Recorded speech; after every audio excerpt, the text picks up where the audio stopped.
ada ucapan la ba'sa, tidak apa-apa. Tahurun insyaallah, sakit ini akan menyebabkan tahur, Allah akan membersihkan dosa-dosa kita. Artinya apa? Pelajaran yang kedua dari yang diajarkan oleh Nabi ketika berkunjung terhadap orang yang sakit ini adalah ingatkan bahwa apa yang dia rasakan itu tidak lama, tidak kekal, tidak abadi, karena ada nanti ganjaran pahalanya di akhirat.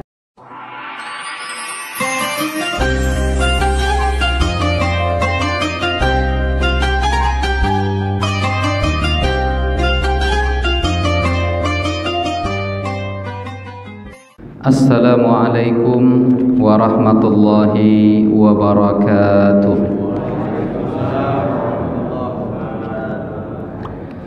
Bismillahirrahmanirrahim. Alhamdulillahi rabbil alamin, hamdal hamidin hamdal mustaghfirin.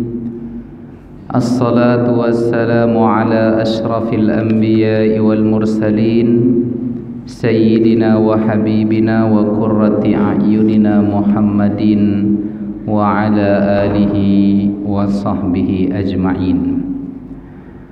Ashhadu an la ilaha illallah wahdahu la syarika lah, wa ashhadu anna Muhammadan abduhu wa rasuluhu la nabiyya wa la rasula ba'dah. Fallahumma salli wa sallim wa barik wa an'im ala sayyidina Muhammadin wa ala alihi wa sahbihi ajma'in. Alim ulama, cerdik pandai, tokoh masyarakat, orang tua kami, ayahanda, ibunda, besar tak disebut gelar, kecil tak dihimbau nama, umumnya hadirin hadirat, tamu-tamu Allah, sidang jamaah fardu subuh yang dimuliakan oleh Allah Ta'ala. Bersyukur kita kepada Allah dengan mengucap Alhamdulillahi Rabbil Alamin. Pada pagi yang penuh berkah ini, Allah masih memberikan kepada kita karunia, tergerak hati kita untuk rukuk dan sujud dalam salat berjamaah di subuh yang penuh berkah ini. Lalu kita lanjutkan pula dengan i'tikaf, dengan majelis ilmu yang mudah-mudahan semoga segala apa yang kita amalkan ini memberatkan timbangan kebaikan kita di akhirat kelak. Amin ya rabbal alamin. Salawat dan salam tak lupa pula kita hadiahkan kepada Nabi kita Muhammad sallallahu alaihi wasallam. Allahumma salli wa sallim ala sayyidina Muhammadin wa ala alihi wa sahbihi ajma'in. Assalamu alayka ya Rasulullah. Bapak Ibu hadirin hadirat yang dimuliakan oleh Allah Ta'ala, kita lanjutkan kembali kajian kitab Ar-Rawdatul Bahiyah fi Syarhil Ahadithil Qudsiyatil Arba'iniyah, di mana pembahasan kita pada pagi ini adalah hadis yang ke-7. Apa temanya Bapak Ibu yang dimuliakan oleh Allah Ta'ala? Temanya adalah Al-maradu taharatul mu'mini minan nar. Al-marad artinya adalah sakit. Jadi sakit itu taharatul mu'min, menjadi pensuci seorang mukmin minan nar, daripada neraka. Jadi ini tema hadis ini. Dari mana hadis ini berasal? Hadis ini bersumber dari Abu Hurairah radhiyallahu an. Jadi Abu Hurairah ini Bapak Ibu adalah sahabat Nabi yang suka, yang cinta, yang sayang kepada kucing. Jadi karena dia sayang kepada kucing, Nabi memberikan gelar kepadanya satu Abu Hirrin, atau ada juga gelar beliau Abu Hurairah. Jadi satu Abu Hirrin, yang kedua gelarnya adalah Abu Hurairah. Hirrin dengan Hurairah itu maknanya sama, artinya adalah kucing. Jadi Bapak Ibu, siapa yang sayang ke kucing, bisalah kita panggil nanti dengan Abu Hurairah. Atau ibu-ibu yang sayang ke kucing dipanggil dengan Ummi. Ada Bu? Enggak ya? Karena kadang ada orang yang punya peliharaan kucing di rumahnya, sayang sekali kepada kucing. Jadi almarhum paman saya Bapak Ibu itu suka sekali ke kucing. Keluar kota dibawanya kucingnya nih. Pokoknya kemana dia pergi dibawanya. Tertinggal sekali menangis dia. Kalau anaknya yang sakit tak menangis dia, tapi kalau kucingnya yang sakit heboh dia. Lain pula cinta kepada kucing. Bapak Ibu yang dimuliakan oleh Allah, Abu Hurairah ini nama lengkapnya adalah Abdurrahman bin Sakhar. Siapa? Abdurrahman bin Sakhar. Digelar dengan Abu Hurairah. Apa kata Abu Hurairah ini? Inna Rasulullah, sesungguhnya Rasulullah Nabi kita Muhammad sallallahu alaihi wasallam ada maridan, suatu hari pergi mengunjungi orang yang sakit. Jadi sunnah Nabi itu Bapak Ibu, beliau sering atau bahkan rutin mengunjungi orang-orang yang sakit. Nah, ini sunnah Nabi. Jadi jangan kita mengamalkan sunnah Nabi yang satu lalu meninggalkan sunnah Nabi yang lain. Suatu hari Nabi mengunjungi orang yang sakit ini. Faqala, lalu Nabi berkata, abshir, berbahagialah, senangkanlah hatimu, fa innallaha ta'ala yaqul, karena Allah berfirman. Kata Nabi, apa firman Allah itu?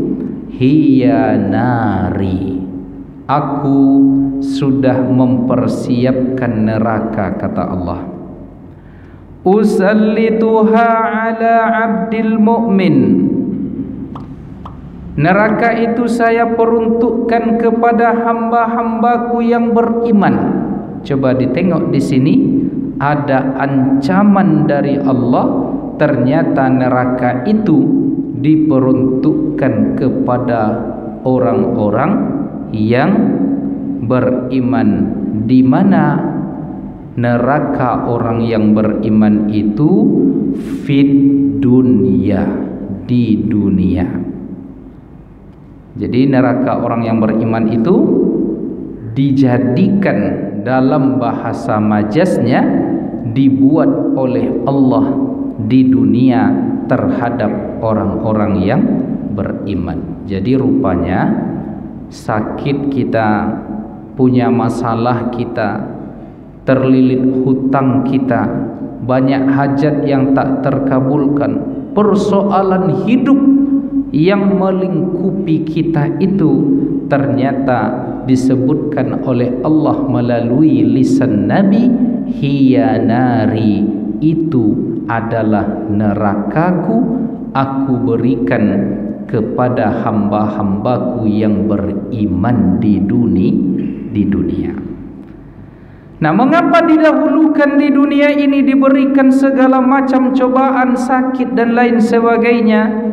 Litakuna hazzahu minan nari yaumal qiyamah, dalam rangka supaya bahagiannya dari neraka akhirat itu dielakkan oleh Allah, dihindarkan oleh Allah pada hari akhirat nanti. Nah, jadi didahulukan ujiannya di dunia ini.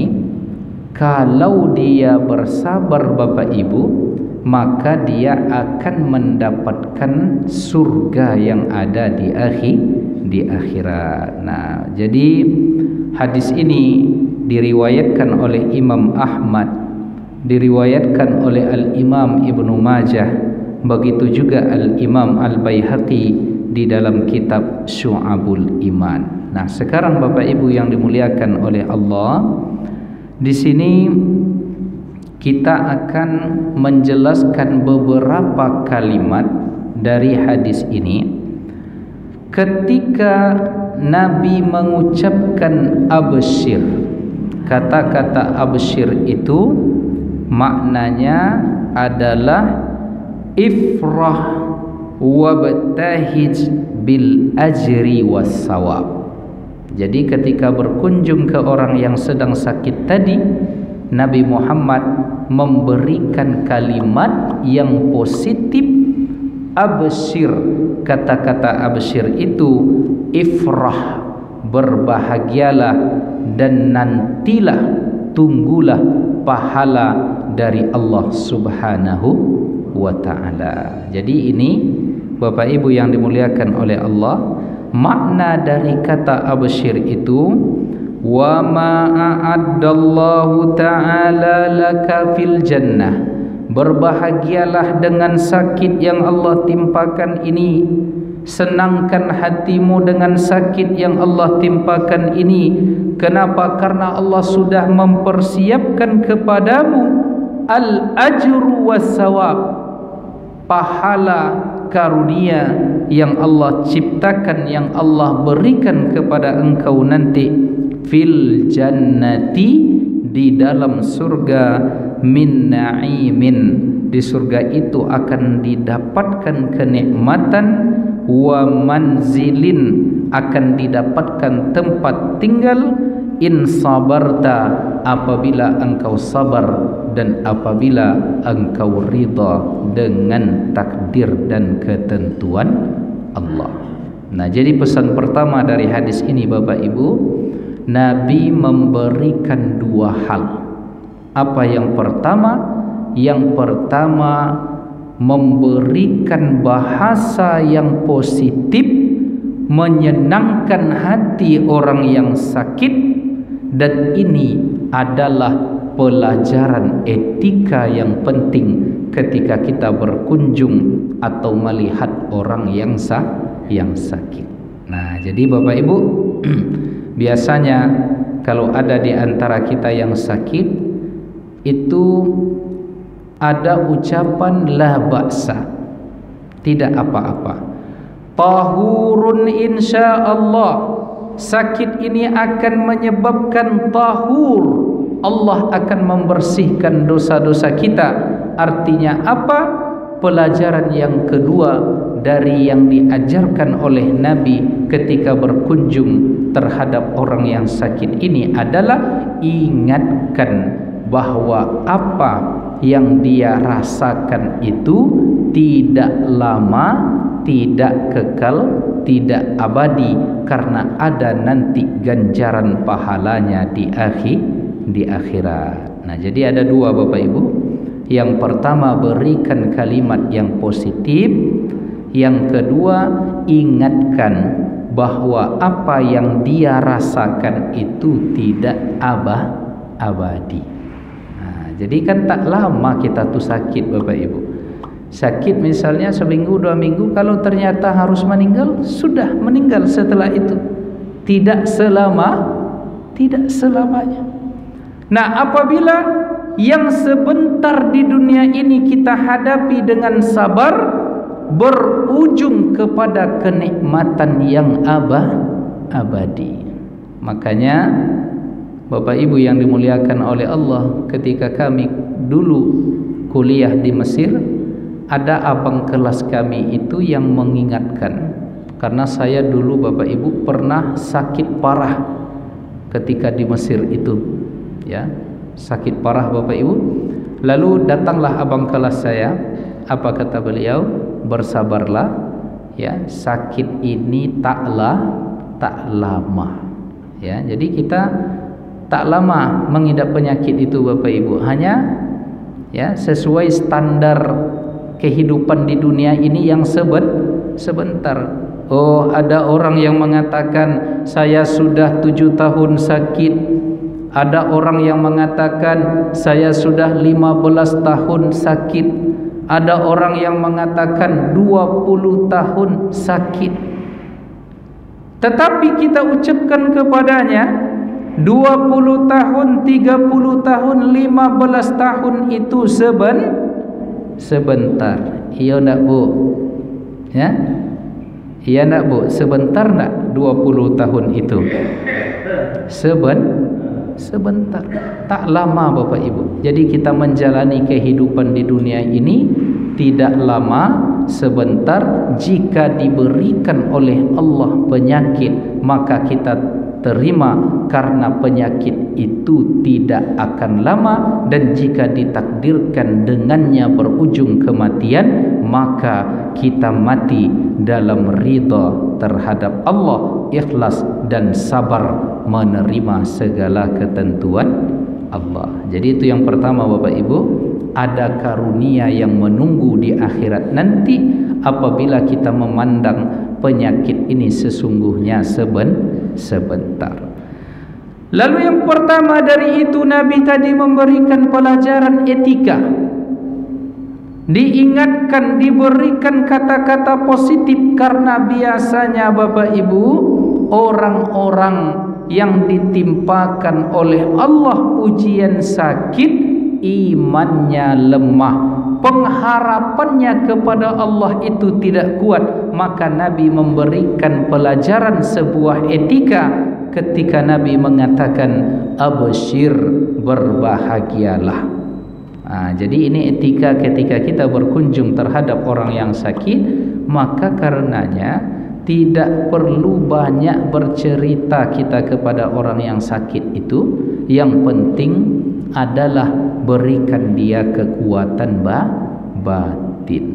Jadi berikan kalimat-kalimat positif terus. Karena biasanya Bapak Ibu, kalau kita berikan kalimat positif, lalu orang yang sakit itu menerimanya dengan baik, terbentuk pola dari dalam pikiran dan dari dalam hatinya, muncul kebahagiaan.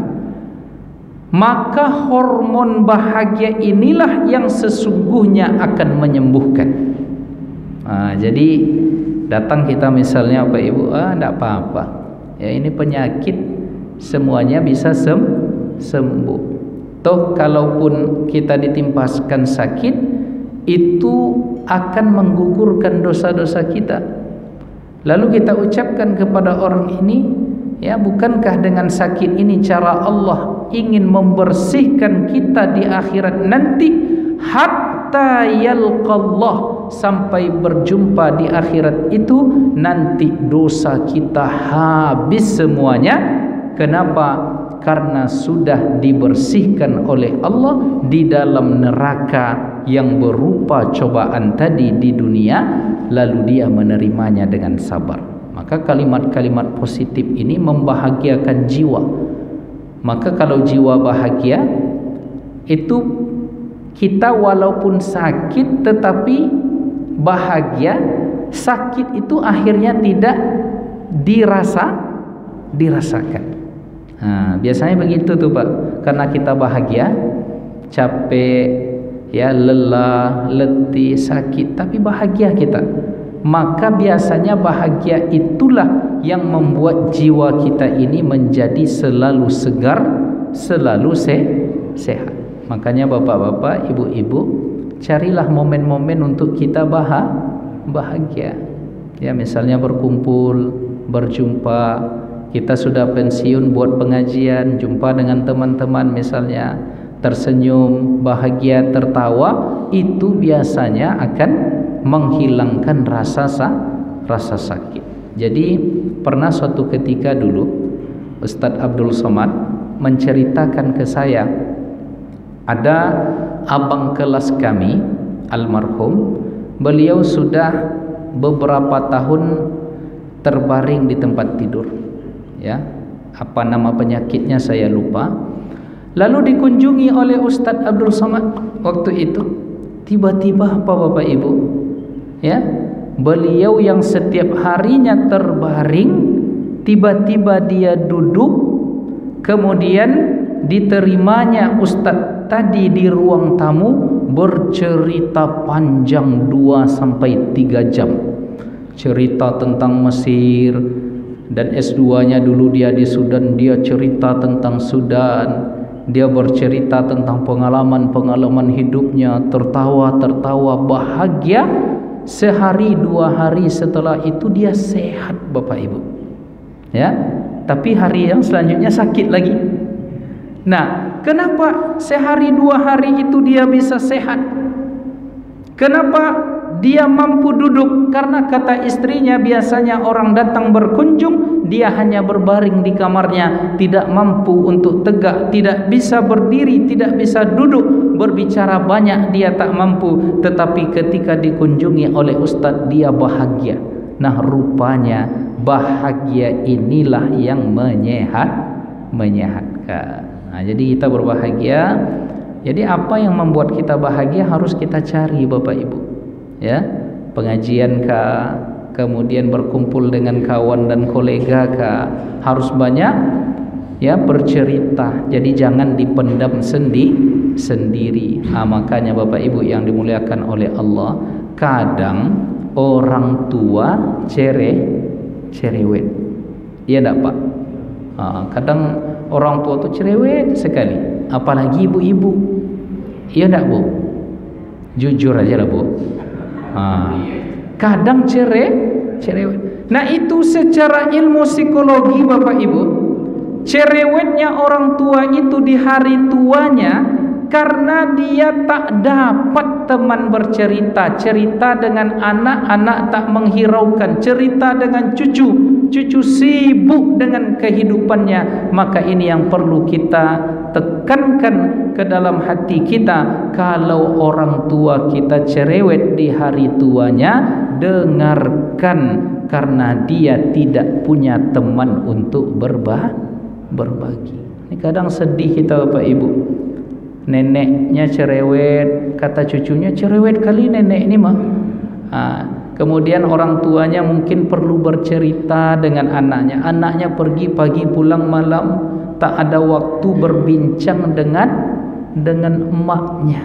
Maka seharusnya ini bapak ibu disediakan waktu, karena akan datang masa seorang anak itu kalau punya hati, akan datang masa di mana dia akan rindu nanti berbicara, bercerita dengan orang tuanya. Tetapi ketika orang tuanya sudah meninggal, kemana cerita itu akan dilampiaskan. Jadi bapak ibu yang dimuliakan oleh Allah, harus banyak bercerita. Nah, kadang orang tua kita itu tidak pula dia minta yang muluk-muluk kepada kita, tetapi dia hanya ingin ada teman bercerita, mengusir kesepiannya di hari tua. Makanya bapak ibu, nenek saya atau mak saya tuh kalau sudah cerepet, dia saya dengar aja, ya, nak kau begini loh, aku begitu, cerita dia misalnya, atau lagi naik mobil, saya ajak dia bercerita, diceritakannya kenangan masa lalu, diceritakannya tentang bagaimana ayah saya itu datang melamar mak saya ni dulu, Ya, padahal ceritanya itu iya dah Pak. Ya Bu, ceritanya itu saja. Kata mak saya tuh, ayah waang tu nak dulu dan jadi muridnya, ancak dan nampak adanya, dilamarnya dan katanya. Pak, jadi cerita ayah sama mak saya tuh, Bapak Ibu, ayah saya ni guru di pesantren. Mak saya ni muridnya. Baru kelas 5 mak saya ni, ayah saya tuh tak sabar. Belum tamat lagi udah dilamarnya. Jadi itulah cerita-cerita masa lalu yang dia hanya ingin kawan berbagi. Apalagi kalau misalnya suaminya sudah meninggal atau ada seorang suami istrinya sudah meninggal, maka kawan berceritanya itu adalah anak cucu. Maka kalau ada Bapak Ibu yang menghadapi kondisi seperti itu, cerepet dia mungkin, nikmati saja, karena akan datang masanya nanti Bapak Ibu kita rindu dengan cerita itu. Jangankan itu Bapak Ibu, saya ketika umrah dulu meninggal ayah saya, belum sempat rasanya cerita banyak dengan beliau lagi.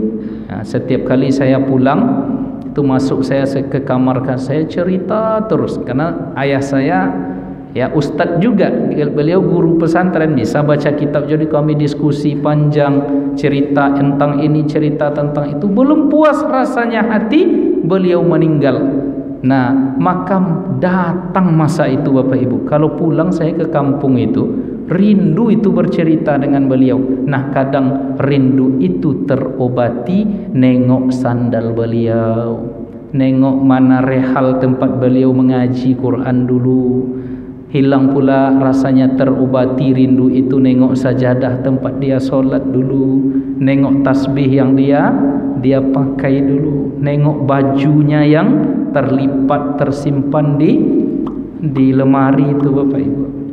Jadi itulah yang jadinya pengobat rindu. Maka jangan sia-siakan kesempatan jika orang tua kita itu masih ada, karena akan datang nanti masa di mana kita rindu bercerita dengan dia, namun kerinduan itu tak bisa kita obati lagi. Yang bisa menggantikannya adalah hanya mungkin barang-barang miliknya. Setidaknya itulah yang mengobat rasa hati kita.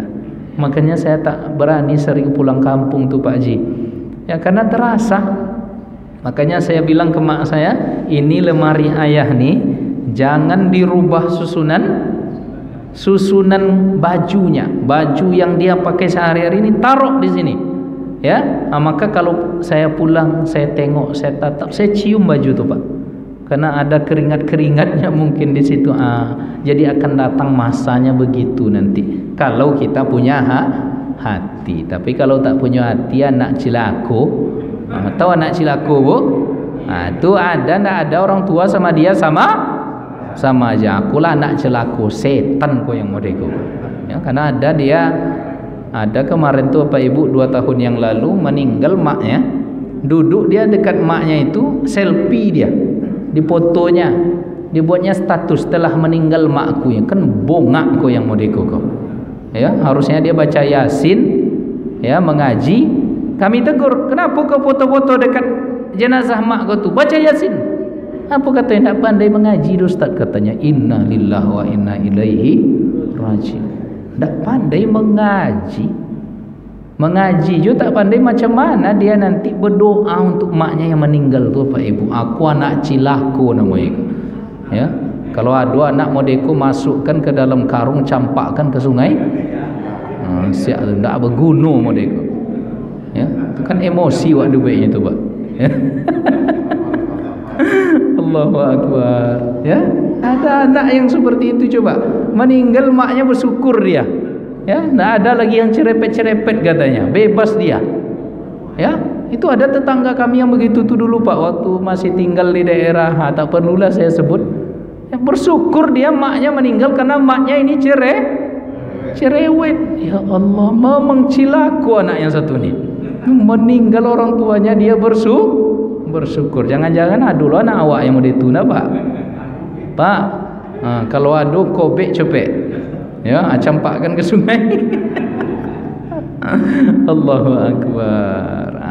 Jadi Bapak Ibu yang dimuliakan oleh Allah, wa innar rajula, seseorang itu kata Nabi, la turfa'u darajatuh, diangkat derajatnya di akhirat itu, di dalam kubur itu dimuliakan oleh Allah, bistighfari waladihi lahu, karena ada doa istighfar dari anaknya yang masih hidup. Jadi kalau dulu mungkin kita tidak mesra hubungan dengan orang tua kita, sudah meninggal mereka, maka apa yang bisa kita lakukan sekarang? Kita lakukan sekarang adalah banyak doakan, minta ampun kepada Allah atas dosa-dosa mereka, maka derajat mereka orang tua kita itu nanti akan diangkat dan dimuliakan oleh Allah Subhanahu wa ta'ala. Nah, jadi balik kita ke kaji kita tadi, kadang orang tua itu butuh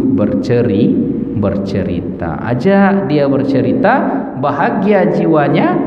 Nah, dia tidak tertekan masalah yang ada di dalam dirinya, dia lampiaskan, dia nampakkan, dia ceritakan, kita sambut dengan baik, maka ini setidaknya kalau kuat sakitnya setidaknya bisa ringan. Jadi kalau saya sudah demam tuh misalnya Pak Ibu sakit, itu aja istri cerita, anak cerita, lupa kita dengan sakit tuh. Ya enggak Pak?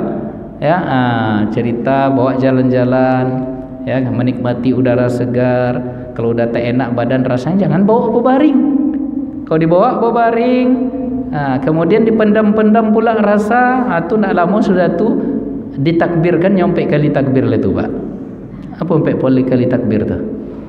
Allahu Akbar, Allahu Akbar, Allahu Akbar, Allahu Akbar, salat. Jadi kadang orang tua tu cepat meninggal ya, karena tidak ada teman bercerita, maka temani. Ya begitu juga nanti Bapak Ibu punya pasangan, punya istri, punya suami, maka sering-seringlah berbincang di hari tua. Nah, kemudian etikanya Nabi memberikan pengajaran di sini, berbahagialah, artinya berikan kalimat-kalimat positif. Jadi ada dulu Bapak Ibu jamaah kita kena stroke. Nah, kalau stroke ini kan ya stroke ringan lah Bapak Ibu. Nah, akhirnya dibawa ke rumah sakit Awal Bros di Panam. Akhirnya setelah 2-3 hari dia dirawat, kami ya dengan beberapa jamaah berinisiatif untuk berkunjung. Nah, saya tengok Bapak Ibu, orang yang kena stroke itu siapapun itu, makanya setiap kali berjumpa dengan orang dia sering menangis. Iya enggak Pak? Ya karena dia merasa tidak bisa apa-apa lagi, lumpuh layu, ya tak bisa, ya dia merasa sudah habis sudah. Ya, pernah juga dulu kita jumpa jamaah kita, saya dibawa anak kecil waktu itu, ini panggil atuk katanya, atuk ni udah tak guna katanya, nangis dia tiba-tiba.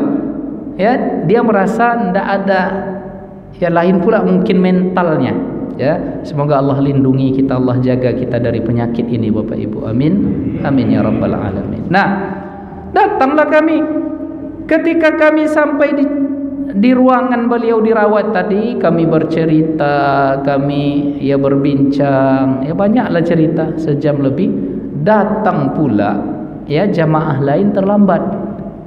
Lalu tiba-tiba dia bertanya, karena dia mungkin di masa sehat di masjid itu suka bergurau Pak.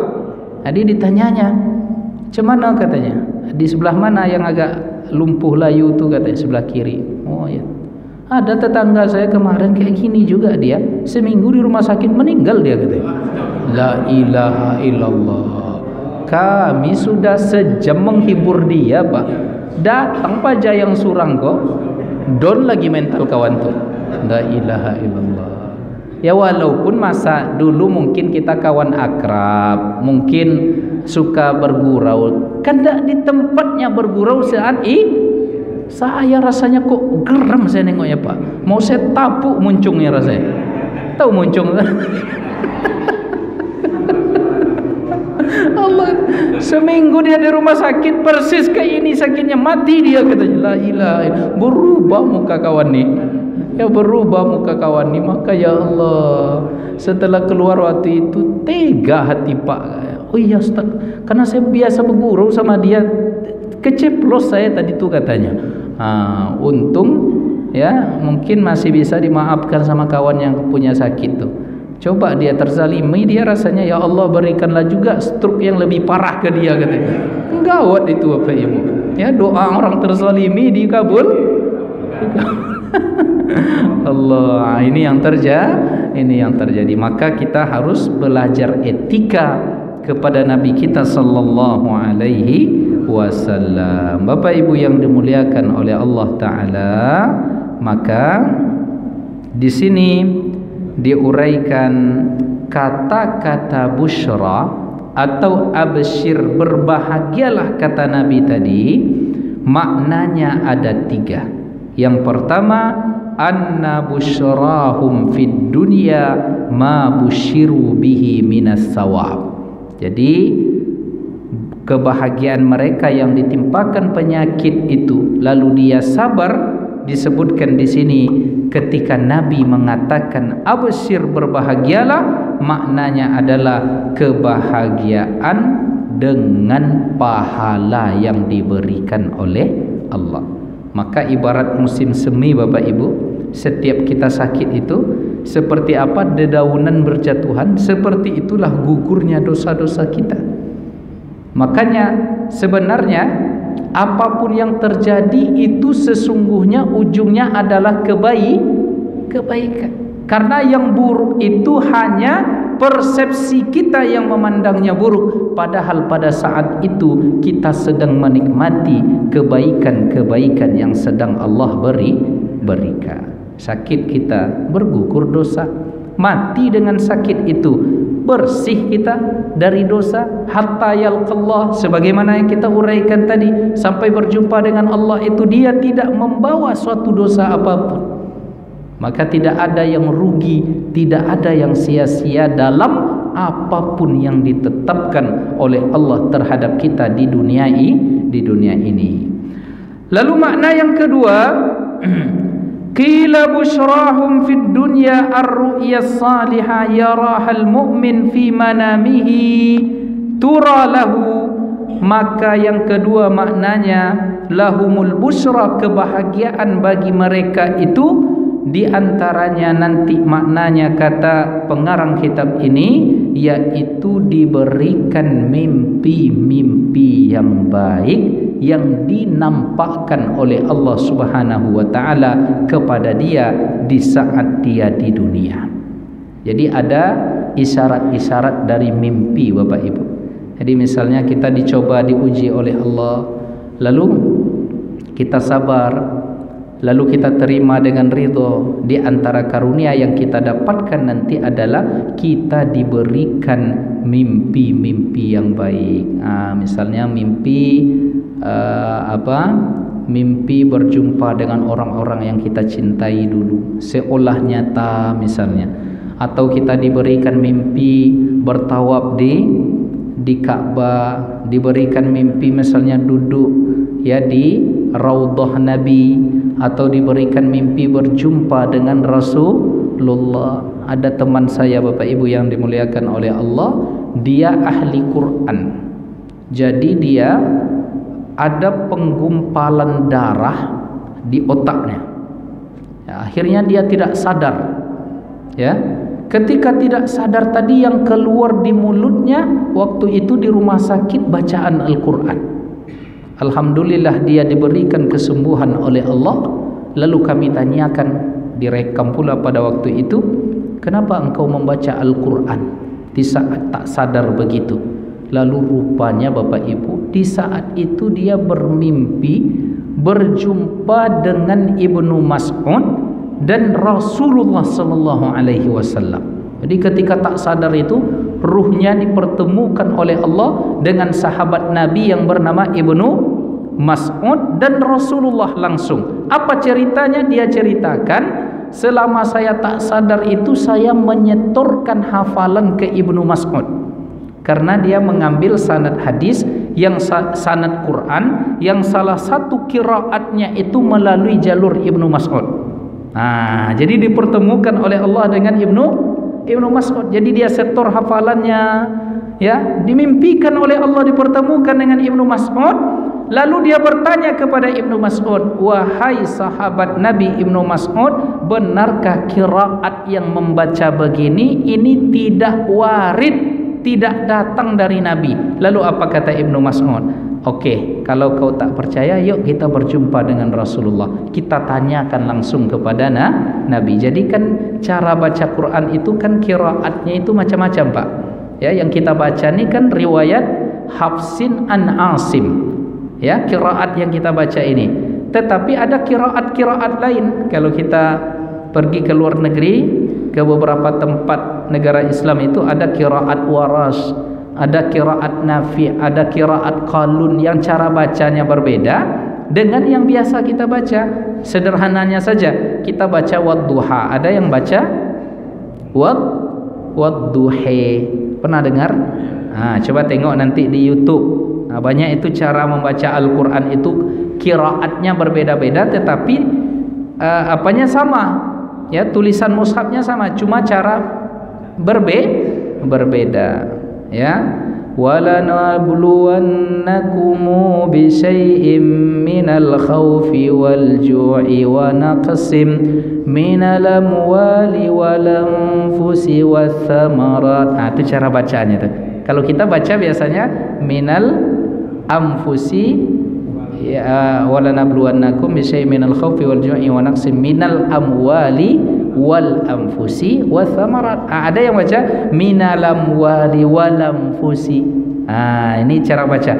Jadi kawan ini dia ingin konfirmasi, betulkah cara baca yang begini ini tak diajarkan Nabi. Jadi kata Ibnu Mas'ud, ayo kita jumpa Rasulullah. Dia jumpa dengan Rasulullah, dia baca Al-Quran itu, kata Nabi, ini sudah betul bacaannya, lanjutkan. Setelah itu apa yang terjadi? Dalam mimpi itu Bapak Ibu, Nabi Muhammad memegang kepalanya. Dipegang kepalanya, lalu dihembus ubun-ubunnya oleh Nabi. Lalu setelah itu dia pergi, dia bersalaman dengan Ibnu Mas'ud, tiba-tiba terjaga, terbangun, ya. Lalu diadakan pemeriksaan, hilang gumpalan darah yang ada di otaknya itu Bapak Ibu. Jadi banyak kejadian seperti itu. Ada lagi jamaah kita. Ini jamaah kita Bapak Ibu, lumpuh stroke juga, bermimpi berjumpa dengan Nabi di bulan Ramadan, lalu dipegang oleh Nabi tangannya yang lumpuh tadi, ya, kemudian kakinya yang susah. Ketika terbangun bisa berjalan. Coba tengok, ya. Makanya kita harus percaya yang seperti ini. Maka disebutkan dalam hadis Nabi, inqata'al wahyu. Wahyu itu sudah selesai, wahyu itu sudah terputus. Walam yabqa illal mubasyirat, dan tidak ada yang tersisa kecuali mubasyirat. Apa mubasyirat itu ya Rasulullah? Kata para sahabat, wahiyar ru'yatu, yaitu mimpi as-salihah, mimpi yang baik, allati yarahal mu'min au turalahu, mimpi yang baik yang dilihat ketika ia tidur atau yang diperlihatkan kepadanya. Jadi wahyu kan tak ada, kita tidak tahu informasi-informasi itu. Yang tersisa hanyalah al-mubasyirat. Mubasyirat ini Bapak Ibu, kabar-kabar gembira yang disegerakan karunia-Nya di dunia ini. Kadang bentuknya adalah mimpi yang dirasakan oleh orang-orang baik itu. Jadi kalau kita misalnya Bapak Ibu rutin mengamalkan suatu amalan, kadang ya kita dapatkan mubasyirat tadi, ya, seperti kawan saya itu, ya, dia rutin membaca Al-Quran, ternyata dipertemukan dengan Nabi, dipertemukan dengan Ibnu Mas'ud, dielus wajahnya, kepalanya ubun-ubun oleh Nabi, sembuh langsung. Ya, ada lagi yang kemarin di Ramadan, seperti cerita tadi, dia mimpi, dia stroke, kebiasaannya ke masjid. Dia hanya berdoa kepada Allah ketika sakit itu, ya Allah, sembuhkan aku rindu datang salat berjamaah kembali ke masjid. Jadi kalau udah kebiasaan kan, kalau tak dilakukan rasanya tidak sempurna. Dulu ketika Covid masjid ditutup, rindu kita ke masjid. Pas sudah normal tak datang. Ya, tak datang. Tapi kan kita rindu, Pak, ya. Rindu kita salat berjamaah, ndak nikmat rasanya salat di rumah itu. Ya. Ada beberapa masjid kan tutup itu, Bapak Ibu, waktu ya, Baitul Salam macam mana? Tutup dulu. Oh, mantap. Ya, ini jamaah ketuanya orang-orang yang kuat imannya ini kan. Jadi bapak ini kena stroke, dalam mata ke masjid, dia doanya begitu saja, sehatkan lagi ya Allah, aku hanya ingin melangkah ke masjid. Ternyata mimpi berjumpa dengan Nabi, dielus oleh Nabi badannya, akhirnya sembuh, ke masjid dia lagi, Pak, sampai hari ini. Nah, alhamdulillah. Lalu yang terakhir, Bapak Ibu yang dimuliakan oleh Allah, makna yang ketiga dari busyra tadi adalah busyrahum fid dunya anna ar-rajula minhum la takhruju ruhuhu min jasadihi hatta yara mawdi'ahu minal jannah. Makna busyra yang ketiga adalah sebelum meninggal nanti, belum keluar ruh kita sempurna dari jasad, sudah dinampakkan tempat kita di surga nanti. Itulah makna busyrahum, yang kata itu diambil oleh Nabi sebagai penghibur terhadap orang yang sakit. Artinya apa? Orang yang sakit ini ada etika kita mengunjunginya. Lalu yang kedua, dosa-dosa pada saat itu dihabiskan oleh Allah. Lalu dia diberikan busyra, kebahagiaan, berita gembira. Di antara makna busyra itu adalah pahala. Lalu makna busyra itu bisa saja diberikan mimpi yang baik, atau bisa saja maknanya yang ketiga, sebelum dia meninggal, orang yang sakit, orang yang sabar ini sudah diperlihatkan tempatnya di dalam surga. Maka apapun cobaan hidup yang menimpa kita, berat terasa, ingat-ingat hadis ini, bahwa saat ini kita sedang merasakan neraka dunia untuk dielakkan dari neraka akhirat nanti, agar di akhirat kita mendapatkan surga.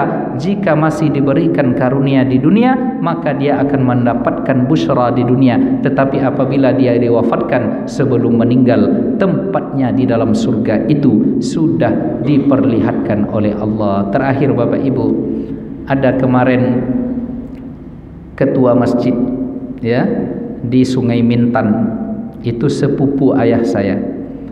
Siang hari dia masih pergi baralek, ya, pergi baralek. Kemudian pulang sore, salat asar di masjid.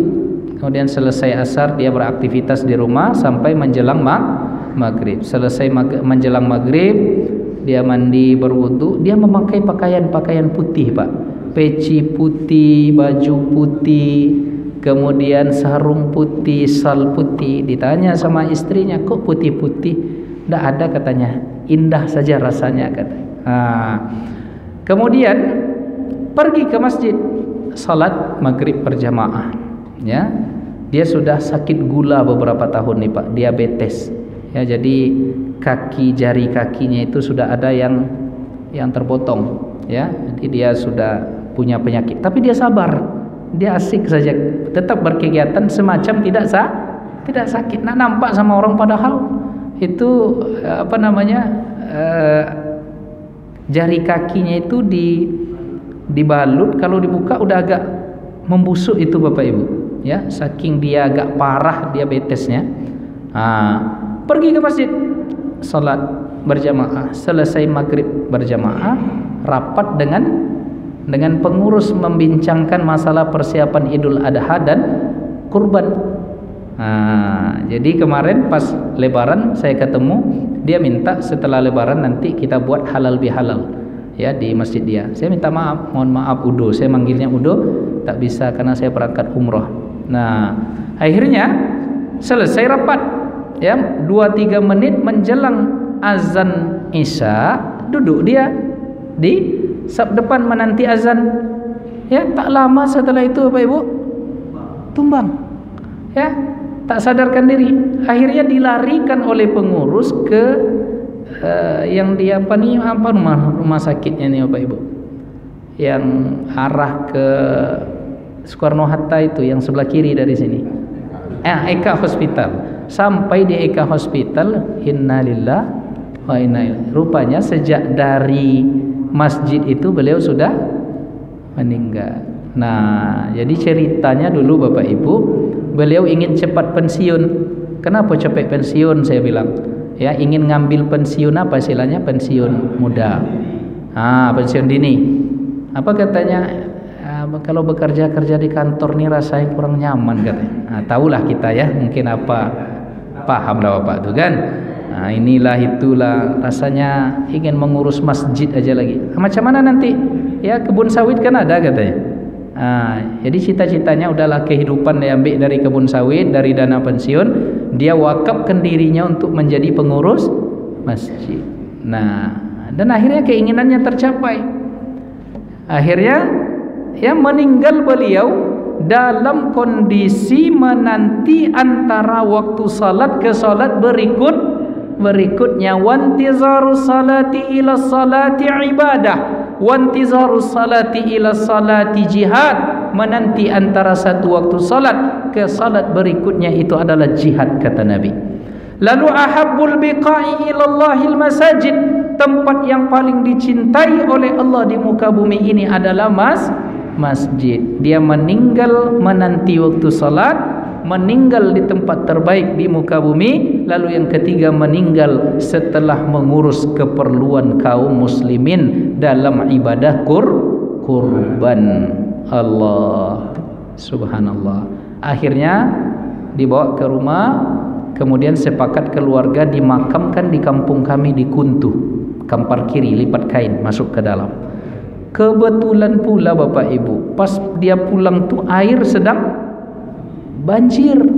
Ya, lewat mobilnya dibawa ke pemakaman, daerah pemakaman tuh banjir semuanya Pak, kecuali kuburan tempat dia akan diletakkan itu. Allahu Akbar. Semua banjir Pak. Ya, setinggi lutut, tapi kok bisa kuburan dia? Biasanya kalau daerah banyak air tuh kalau digali nanti akan keluar air. Ini kering, bersih, elok. Ya Allah, kami sudah cemas itu keluarga. Mak, kalau banjir nih macam mana kita akan menguburkannya? Ternyata di kuburannya tidak basah, bisa dikuburkan sore itu juga. Dan ini tanda di antara husnul inilah yang disebut dengan busyra tadi Bapak Ibu. Inilah yang disebut dengan busyra. Kenapa? Karena dia sabar. Dan rasa sakitnya itu tidak dirasa-rasakannya, dialihkannya ke mengurus masjid. Maka kita pengurus masjid ini insyaAllah baik nanti deh Pak. Amin ya. Pak Asri Auzar ketua masjid kan. Saya ketua masjid juga. Mudah-mudahan dengan khidmat mewakafkan diri ke masjid nih, ya kan kami ini banyak-banyak dosa Pak. Inilah mungkin apanya kan, penambah. Makanya saya mau juga saya menerima jadi ketua Masjid An-Nur tuh Pak. Ya karena pikiran saya, ya kan yang kita urus nih rumah Allah. Eloklah diberikan kesempatan mengurus rumah Allah. Nanti jadi gubernur Pak Asri Auzar misalnya, ditukarnya kami, sudah selesai pula kan. Ya Pak, maju Pak. Majulah Pak. Ya, demikian kaji kita. Ingin rasanya berlama-lama menyampaikan hadis-hadis cerita-cerita ini, tetapi kita dibatasi oleh waktu. Demikian kaji kita Bapak Ibu, mudah-mudahan bermanfaat. Sebelum kita tutup, barangkali ada pertanyaan 1-2, silahkan kepada Bapak Ibu. Boleh tentang persoalan yang kita bahas atau masalah lain yang ingin kita bincangkan.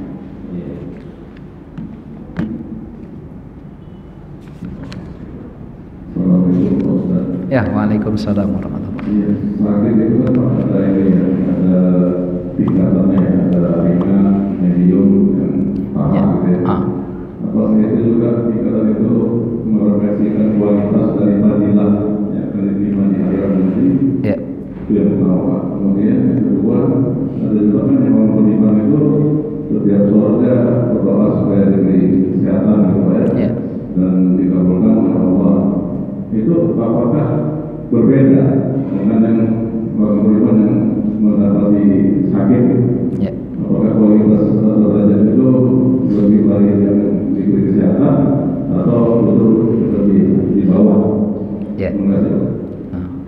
Ini pertanyaannya berat nih, 3 SKS di kampus ini. Ya, baik.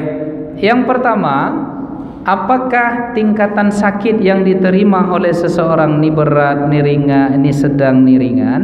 Apakah itu tanda bahwa kalau berat Allah lebih sayang, kalau ringan mungkin kurang sayang, kalau medium mungkin kurang sayang, kalau ringan sayang dikit? Tidak begitu cara pandangnya. Jadi apapun yang diberikan oleh Allah, berat, ringan, ya, sedang, atau tak diberikan ujian sakit, itu bukan berarti Allah Ta'ala sayang dengan kadar sakit yang diberikan. Tidak begitu, ya.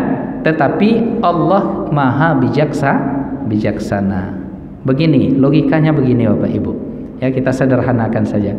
Orang ini diberikan sakit oleh Allah. Tujuan Allah kan baik, ya, menghapus dosa-dosa dia, ya. Tetapi ada orang yang tak diberikan sakit, namun mungkin ujiannya tak disakit itu. Ada ujian lah.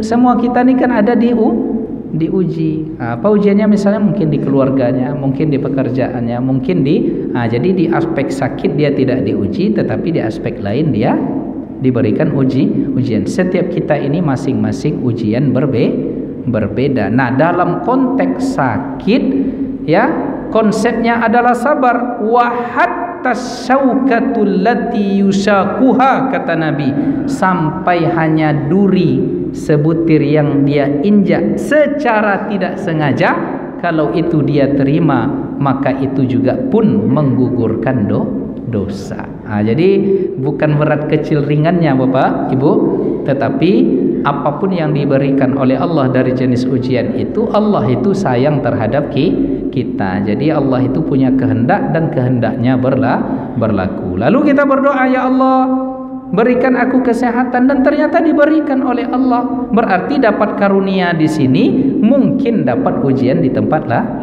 lain. Misalnya Pak Asriau Zardi sehat terus, kemudian baik dia, nampak tidak ada ujian dia, tapi kan ujiannya sama Allah, tak duduk di DPR RI.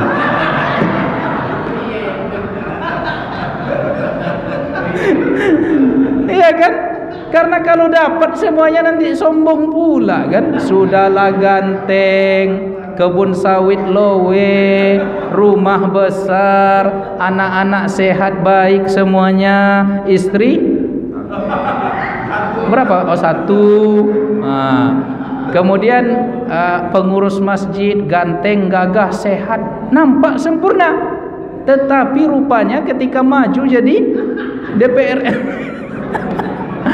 ujiannya di sini. Jadi kita nih macam-macam ujiannya Pak. Jadi begitu Pak Haji. Itu contoh, ya, itu contoh. Masuk. Udahlah tuh, kalau udah masuk, ya, mudah-mudahan Pak Ketua tak marah ke saya. Baik, ada yang lain? Cukup? Pas, baik. Kita tutup dengan sama-sama bersalawat kepada Nabi. Sallallahu Rabbuna ala nuril mubin Ahmad al-Mustafa Sayyidil Mursalin wa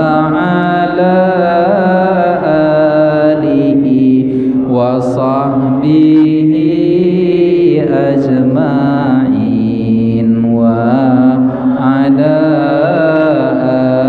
alihi wa sahbihi ajma'in.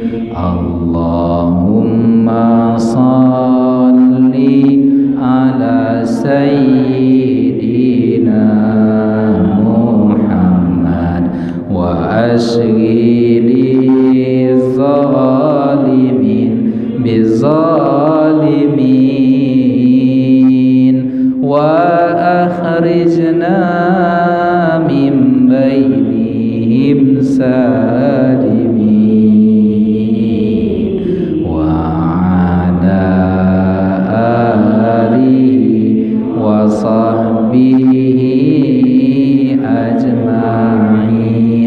sallallahu rabbuna ala nuril mubin